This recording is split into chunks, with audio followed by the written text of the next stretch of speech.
Embiid was a teenager in Cameroon when he first saw Kobe Bryant in all his swaggering, gunslinging glory during the 2009 NBA Finals. Embiid didn't speak English and had never played iced basketball, yet he knew he wanted to be like Kobe someday. I just liked his mentality, the way he was playing. He just didn't care, Embiid says. I think I needed to figure out a way to be like that more. In another life or another, Embiid would probably be out running sand dunes like Bryant did at 4 a.m. as a way of channeling the restless id inside him. But Embiid would never tolerate that, so the competitiveness manifests elsewhere. It's why he trash talks and taunts on the court right up to the line where someone might swing at him. Why he plays video games deep into the night, even bringing his PlayStation on road trips. I just love winning, he says. When I play, I rarely lose, so it makes me feel good about myself. And I keep winning. I played PlayStation with him once and said he'll never do it again, Sixers guard TJ McConnell says. He talks the most ever. I wanted to throw the controller out of his apartment building. Embiid says he's reached out to Bryant on several occasions, drawn to Kobe's supreme confidence. How do you shoot 30-plus times in a game and never feel even the smallest twinge of guilt about it after 15 to 20 shots? I feel like my teammates might be looking at me, Embiid says. I don't want that to be on me. But I feel like sometimes I need to. Bryant didn't take all those shots because he had no conscience. He took them, Embiid says, because he knew he could make them. He was always working on his shot, so that's why he felt like he could.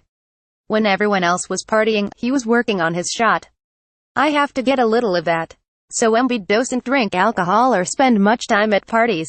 He studies classic NBA games like they're textbooks. He has his contemporaries, like Karl-Anthony Towns, Giannis Antetokounmpo, Kristaps Porzingis, Anthony Davis and Nikola Jokic, knowing likely to battle with them in the playoffs someday. He studies his own team and thinks there is still room to grow. Simmons' game is limited by his lack of outside shooting, which collapses the space Embiid has to work inside. There will also be an adjustment period when rookie point guard Markelle Fultz returns from a shoulder injury and tries to find his place in the offense. We're still working on our chemistry, especially with me and Ben on the court, Embiid says. I think with everything, the main thing we have to do is just stay together, because I feel like there's going to be some type of situation where people say who is better between us three. And that's how it splits. It is now Embiid's job to ensure that it doesn't. That's part of accepting the $146.5 million contract and wanting to be the face of the franchise. You have a responsibility to lead it. In many ways, the 23-year-old is a natural-born leader. His infectious personality is like a gravitational force. Teammates flock to him after games and on off days. But if Embiid is the sun at the center of the Sixers solar system, Simmons is the moon. The young Australian mostly keeps to himself and has a natural quietness to him. Night and day, Sixers wing Justin Anderson says of his teammates' personalities. I don't go over the line, but I feel like I'm always right there. Joel Embiid. For Embiid to take this team to its potential, he has to do it with Simmons, which means they need to foster a relationship that has at times been distant. They have a role to play in each other's success, Coach Brett Brown says. What interests me more than going out to dinner or being together off the court all the time is respect on the court. And the respect is generated because you look at somebody and know they care, know they work, know the team is in their best interest. Brown spent 12 years working under Greg Popovich in San Antonio, and he says it took years for Tim Duncan, Manu Ginobili and Tony Parker, the core of the Spurs dynasty, to find out how to play and win together. Popovich was always the strongest voice in the room, Duncan led by example, Parker was the beating heart, Ginobili was the conscience. Brown says he used to get emails from Duncan at all hours of the night, musing on how to address an issue the team needed to work on. Everybody's got their own way to deliver a message, Brown says. To try to force a style of leadership on anybody is not what I'm interested in. Of course, Embiid's style of leadership isn't always the most politically correct. Having your teammates' backs, that's what I feel being a leader is, Embiid says. This year, that's meant Brown and the Sixers have to bite their tongues when Embiid criticizes the way they've handled situations with Fultz, whose mysterious shoulder injury has kept him from any meaningful action, and former lottery pick Jahlil Okafor, who was finally traded to the Nets on December 7, more than a month after requesting to leave. The whole thing with Markelle is messed up, Embiid says. It should not have happened. Obviously, it has something to do with his shoulder. I saw that they said it wasn't the shoulder, but I don't believe it.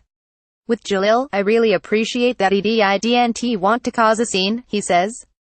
If it was me, I feel like I would have lost it. I don't know if I could have handled it. Embiid makes headlines and ruffles feathers when he talks like this. Same as he did when he co-opted the process as his nickname. Teammates mostly are amused by it. He loves to poke the bear, he thrives on it, Stauska says. I've never really seen anything like it. It's different, but it works. In the end, trusting the process really means trusting Embiid. We encourage him to explore and be a little bit unfiltered, Brown says with a smile. That's how he lives. And that's how he plays. 7 years ago, Embiid didn't speak English, let alone play basketball, and now he's wickedly funny in another language and one of the most skilled big men in the sport.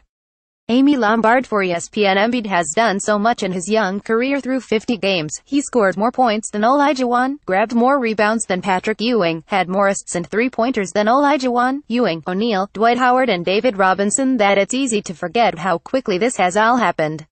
7 years ago, the man didn't speak English, let alone play basketball, and now he's wickedly funny in another language and one of the most skilled big men in the sport. He jokes that he learned English by listening to rap and how to shoot by videos. I've white people, but clearly there's more to it. I look like I'm not listening, but I'm actually listening, Embiid explains. I like listening to everything, observing everybody, just taking everything in and then in my mind, figuring out what's good for me and what's bad for me. So far he's figured it out pretty well. For every testy Twitter exchange that goes right up to the line, Embiid does 10 more playful, irreverent things that seem solely motivated by a boyish sense of adventure. He's out shagging fly balls during the home run derby at the MLB All-Star Game. He's at the World Series, tweeting "Let's go Astros" while wearing a Dodgers jersey. He's playing tennis on a public court at night with strangers who challenge him to a game. On the one hand, Embiid is an anthropologist, using what is obviously a brilliant mind to study our culture with fresh eyes. On the other, he's Tom Hanks in the movie Big, testing out games meant for children while in they of a man. Before the NBA draft, his first agent, Aaron Tellum, hired a social media coach for Embiid.